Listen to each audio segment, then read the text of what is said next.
Lorient, le port d'attache de Tara. Véritable laboratoire scientifique flottant, la goélette Tara a déjà parcouru 400 000 km lors de ses 4 dernières expéditions majeures. Des expéditions menées en collaboration avec les grands laboratoires mondiaux, dont le CNRS. La fondation Tara Océan est aussi observateur spécial à l'ONU. Quelles que soient ses missions scientifiques du pôle Nord aux mers du Pacifique, de la Méditerranée à l'Amérique du Sud, Tara démarre et termine toujours ses aventures à Lorient. Situé à l'ouest de l'Europe, en France, en Bretagne Sud, Lorient, c'est tout d'abord une grande place portuaire sur l'Atlantique. Commerce maritime, construction navale, grand centre de pêche, la rade de Lorient est un paradis des activités nautiques. Premier pôle européen de la course au large, c'est ici que s'entraînent et s'élancent les plus grands maxi-catamarans et IMOCA du monde. Lorient est aussi connu pour son festival interceltique, plus grand rassemblement planétaire des musiques, des danses et des cultures celtiques.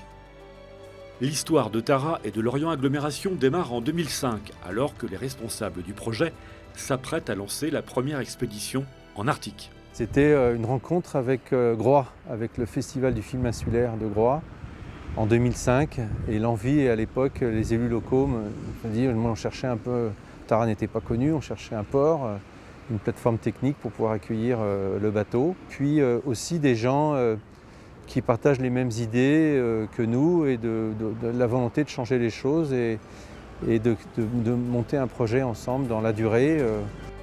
Au fil des expéditions, la ferveur du public local ne s'est jamais démentie. À terre comme en mer, Tara est dans le cœur des Lorientais et des habitants de l'agglomération. J'ai vu sur les journaux, puis ça m'intéresse, donc l'expédition, l'histoire de... J'ai dit à mon épouse, ce soir on est là. J'ai suivi Tara sur internet, avec des émissions aussi sur Thalassa. Je voulais voir arriver le bateau sur l'Orient. C'est un bateau qui a une âme, hein. On dit comme ça.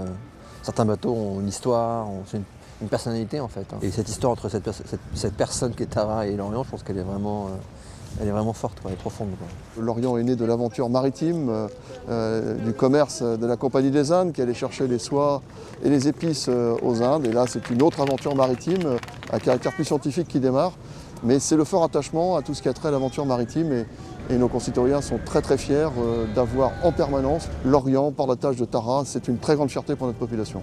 Savoir-faire technique du territoire lié au nautisme et soutien sans faille de Lorient Agglomération depuis 12 ans, Tara est chez elle à Lorient et elle le lui rend bien dans ses expéditions en faisant connaître la ville aux 4 coins de la planète.